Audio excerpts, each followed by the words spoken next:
Oh my God. Guys, I just recorded two back-to-back videos without my microphone on. Yeah, not just only this review for Kamen Rider Gavv episode 6, but a 43-minute long 20th anniversary Kamen Rider Blade video. That was going to go up probably like next month. But I was going to start editing it. When I tell you, I am I am so sad right now because the Blade video will be fine. That was scripted. But I don't script my Gavu videos. I watch the episode when it airs, right when the subs drop. Then when I'm ready to record, I'm like, all right, I got 20 minutes. Let me watch the video again. And that's what I did. So I just watched the video, the show, and then I recorded this. And before I recorded this, I had the Kamen Rider Blade video already recorded, and I was like, let me take a break. I don't even remember everything I said because this was a couple hours ago. Because I was like, all right, I'll edit it when I get home from work. So it's been like 8 hours. I don't remember what I said. I don't. But the good thing is that episode was so good. I remember the episode because that episode was my favorite, the best episode we got so far because we got Valen's debut in a very, very delicious henshin that I will probably do a reaction to and put up as a YouTube short because it's tasty. This whole episode, I swear, this was like Showa with some Heisei in there. It was so good, so freaking good. Starting off with the fact that we got another confirmed death. And I was concerned at the end of episode 5 when Soji was pressed and turned into like the little wrapped up granite thing that I was like, all right, we're going to drag out Honto trying to find his mentor for a while. Nope. The episode starts with him being like, oh, where is he? Oh, that's right. He was on a stakeout. He goes to go find him where he was going to stake out, finds his bag, his phone, and his camera because when he tries to call him, it's out of service. Freaking, he finds Soji pressed, but it's broken in half. So homeboy's dead, okay? Let's face it. He's gone. Gone. And to confirm it, he goes over to what's his name? Suga? The little scientist dude, and he even confirms, yeah, no, there's not what we can do. He's dead. But he does tests on it and he finds like residue of the granite on there, and he's like, yeah, they all have different uh like residues and stuff to him, and it's mushroom based. So he's like, oh, that'll be easy for us to, track it down. And he's like, you want revenge, and he wants more research. We do get such a like Honto is such a good secondary.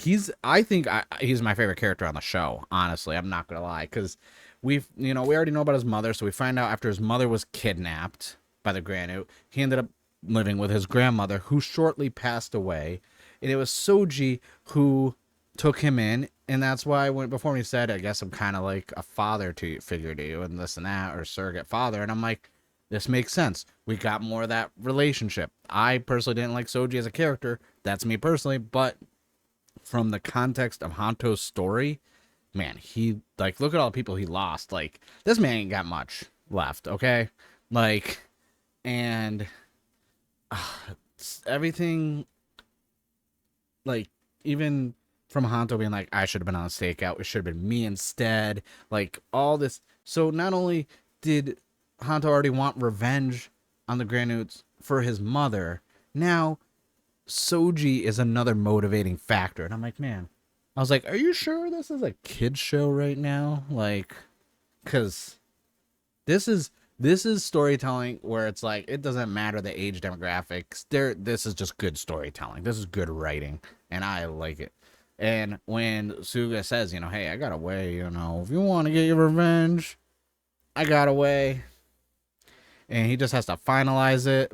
But in order for Honto to use the Valen, whatever they're gonna call it, I don't know what the weapon's called. I know it got released this weekend. I'm not buying it because you know, I've been adamant about this DX weapon toys. I don't get because they're not to scale, so I don't buy them. Which is why if you see my most recent This Week in Candy Toys, I'm really happy that the SG Gochizo line does have the Chakodon Gochizos, so I don't have to get the weapon to get the gimmick, which isn't always the case. Sometimes I have to buy weapons to get gimmicks that I wouldn't normally get because I need the gimmicks.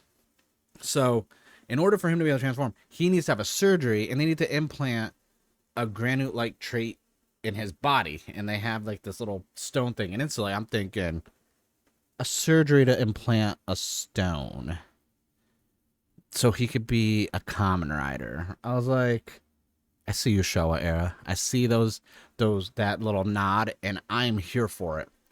I will say this episode didn't have, you know, a lot of Shoma in it. He was in it, but this is the Honto backstory. And the Shoma stuff that was in there didn't feel just placed in there because we did get more of Dente, his great uncle, his father's little brother. So yeah, his great uncle. And I like the balance of this because now Shoma's like, hey, have some chocolate, here's some gummies. He's eating them and he's all happy. He thanked him for helping him. And then he's like, hey, work with me more. I want to protect the humans from Stomach Inc. And even then he's like, well, I'm Stomach. I'm part of the family too. He's like, yeah, but you like the human world. And so he wants to learn more and the evolution of his powers and this and that. So he makes a deal. Hey, I give you snacks. You work with me. So now we have these two separate duos. We have Suga and Honto, and then we have Dente and Shoma, two riders with two scientists. And I'm like, I was like, the duality of it, the contrasting parallels. I'm like, I'm here for it. This could make, if they keep up the momentum and the pacing and everything else, this is gonna make some good Kamen Rider storytelling. And we get more like Honto, like the Honto stuff was so good, and the actor did such a good job portraying, like, he, before he makes up his mind, he's sitting there and he's remembering his mother's death. He's remembering, Soji and how he did act as a father figure to him when he was younger. And I was like, and actually how much of an impact on Honto's life Soji had. And that's how come he also became an investigative journalist just like him. And I'm like, yeah, I'm here for this. Give me this. In fact, inject the story in my veins. And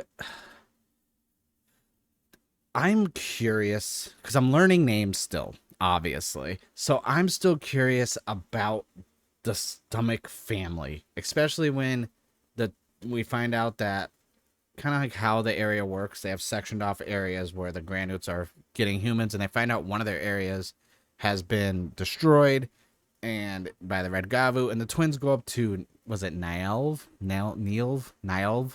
one of the other brothers, with the dude with the glasses that's always just like has like the cool drip and the fit. Like, that's a good, like, honestly, it's a good fit. I like those glasses. I might have to get those glasses when I get my new prescription. And so we find out, they're like, hey, he knew all along about the Red Gavv. And they're like, you knew? Oh, good. This makes it easier. Hey, you want to help us out? We got to destroy this dude. And he's like, nah.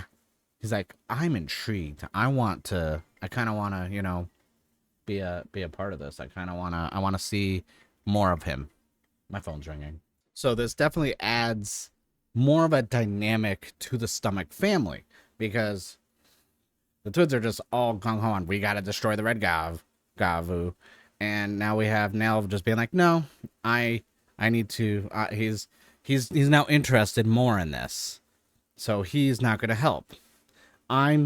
It kind of just teased, like, and for me watching this, I'm just seeing it as, okay, there's different motivations within the Stomach Inc. family. Like, we already found out last episode, they're technically illegal selling, the dark treats. So not even most of Granoots even know about this stuff. So they're like an evil entity in the Granoot world. So it's like, all the Granoots bad then? So it's like, I just want to know more about the family, but I like how we're getting bits and pieces and breadcrumbs to this trail leading to what's going to be like some big story moments. So the surgery stuff was so cool with Honto. Everything about that, I was like, man, this so. And my favorite thing is the henshin, and I'm definitely gonna be like I said, I'm gonna put a YouTube short up of me reacting to the henshin. I like that right after the Granoots out there running around, and Honto shows up. He's still bandaged up from the surgery. My favorite thing is the henshin, besides the henshin itself, obviously, was just the fact that he wasn't at 100% physically, but then it wasn't the case where like, oh, here's our secondary rider. He's going to steamroll over this villain. Nope.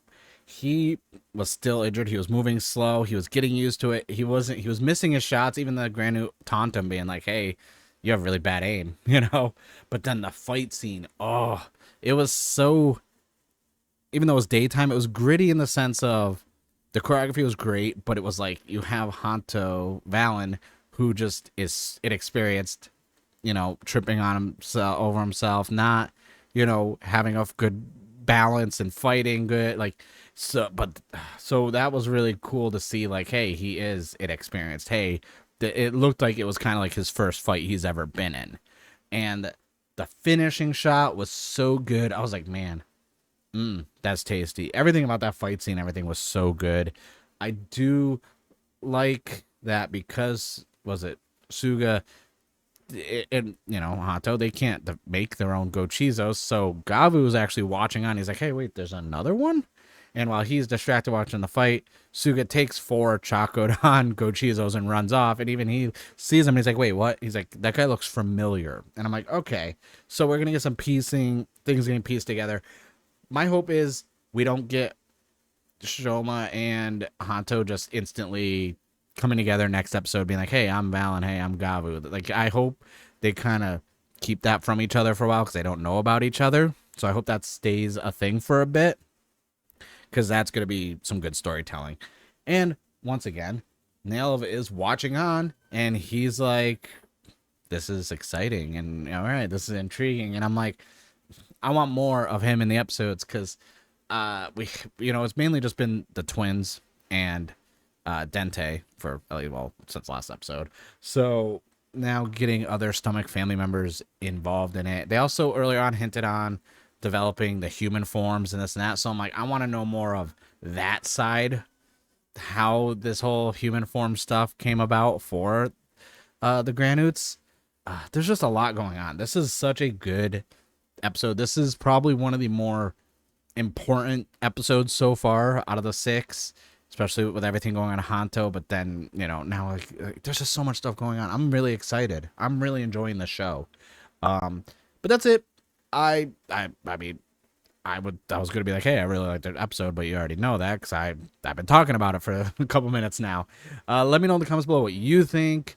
Like I said, I'm trying not to get too many theories out there. One of the ones I'm really thinking about is because they said, there's been a lot of people since the OP dropped, and I will agree because of how the OP was, that Sachika was gonna be a the third rider. Now that we find out Honto had to have surgery to get a Granu thing in him, I'm wondering if she's gonna be the third.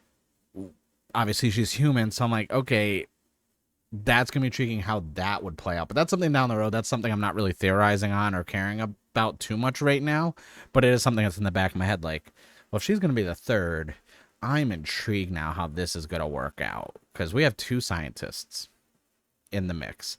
And I'm sorry, Suga 100% is gonna be a villain. He just seems like it. He seems so, there's something dark about him. Like, I just feel like he's going to be a villain at some point in this show. So that's really the only thing I'm theorizing right now. But let me know in the comments below what you thought of this episode. Are you enjoying it? What do you think of Valen's henshin, the debut, the form? I didn't think a rider based on chocolate candy bars would have such a dark backstory and such a great henshin sequence for the first henshin. But here we are. That's Gavv. I thank you guys for watching. Don't forget to like and subscribe to the channel, and I'll see you guys in the next one.